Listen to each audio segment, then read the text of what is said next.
not ISIS or unparalleled airstrikes by the coalition that has finally forced them from their homes.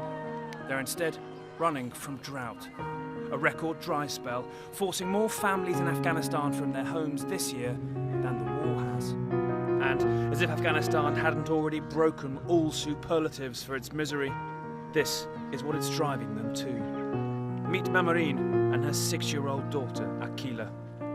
You'd think a tiny family united under plastic sheeting, but desperation means it hasn't turned out that way.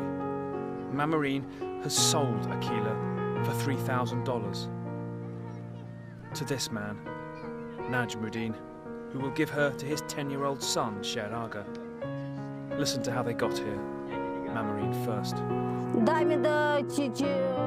I fled my village, she says, with my 3 children because of severe drought. I came here thinking I will receive some assistance, but I got nothing.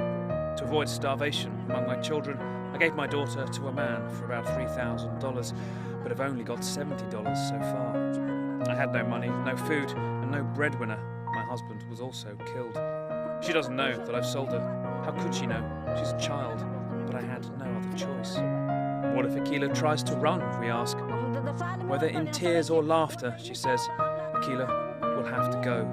Who would sell a piece of her heart unless they really have to?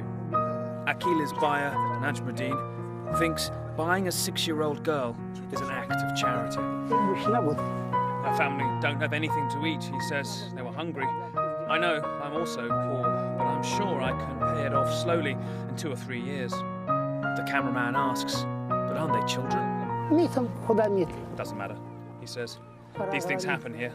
Even an old man marries a young girl. It happens. Najmuddin also fled the drought.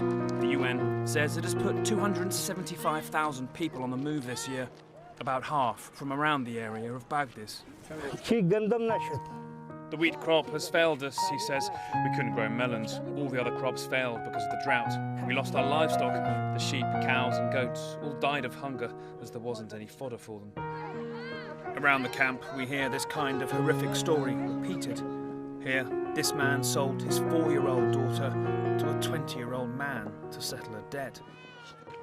It is a world of survival and unimaginable choices, where families must betray each other just to live.